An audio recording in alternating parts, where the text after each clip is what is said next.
உலக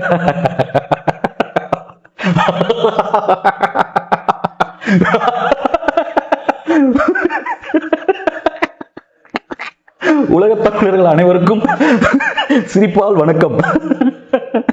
இன்னைக்கு உலக சிரிப்பு தினம், லாஃப்டர் டே. அதனாலதான் சிரிப்பு பற்றிய ஒரு பதிவு. நம்ம தமிழ்ல ஒரு பழமொழி இருக்கு, வாய் விட்டு சிரித்தால் நோய் விட்டு போகும். எங்க போகும்?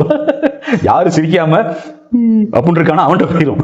அதனால நம்ம எல்லாருமே புன்னகையோடு இருப்போம். கொரோனா வந்தா என்ன, யார் வந்தா என்ன, சிரிச்ச முகத்தோட இருப்போம். சிரிச்ச முகத்தோட இருக்கிறனால நமக்கு என்ன லாபம்? நம்ம உடம்புக்கு ஹார்ட் அட்டாக் வராது, ரத்தம்லாம் நல்லா சர்க்குலேட் ஆகும், ஹார்ட் அட்டாக் வராது. இப்ப சீக்கிரமா நிறைய பேருக்கு ஹார்ட் அட்டாக் வந்துருது. சிரிச்ச முகத்தோட இருக்கும். நிறைய பேர் வாக்கிங் போறாங்க, சிரிக்காம போறாங்க. ஹார்ட் அட்டாக் இருக்கிறவங்க நிறைய பேர் வாக்கிங் போறாங்க. என்ன வாக்கிங் போயிட்டு இருக்கீங்க அப்படின்னா ஹார்ட் அட்டாக் அப்படிங்கிறாங்க, ஆனா சிரிக்காம போறாங்க. சிரிச்ச முகத்தோட ரிலாக்ஸா இருக்கலாம். அதே போல நம்ம உடம்புக்கு வேற என்னெல்லாம் லாபம் இருக்குன்னா, கண் பார்வை நல்லது, பார்வை நரம்புகள் நல்லா வேலை செய்யுது. கண்ணாடி எல்லாம் போட வேண்டிய அவசியம் இல்லை. அதுக்கான எங்க வச்சுங்கிற யோசிக்கவும் அவசியம் இல்லை. மூளைக்கு ஆக்சிஜன் அதிகமா போறதுனால ஞாபக சக்தி சூப்பரா இருக்கும்.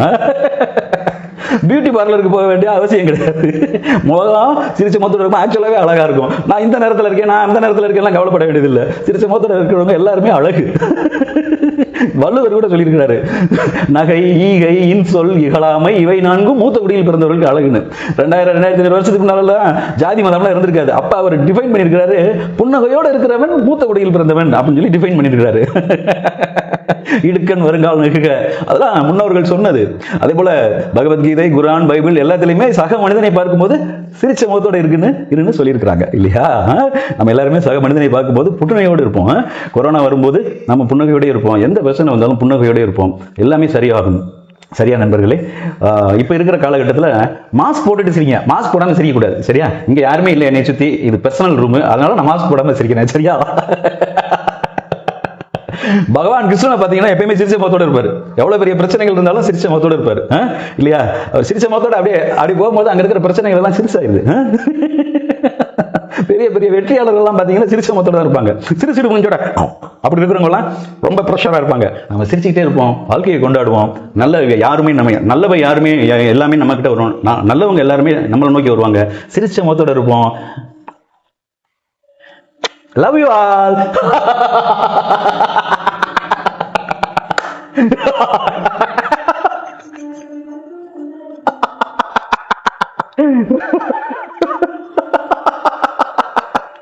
Jai Hind.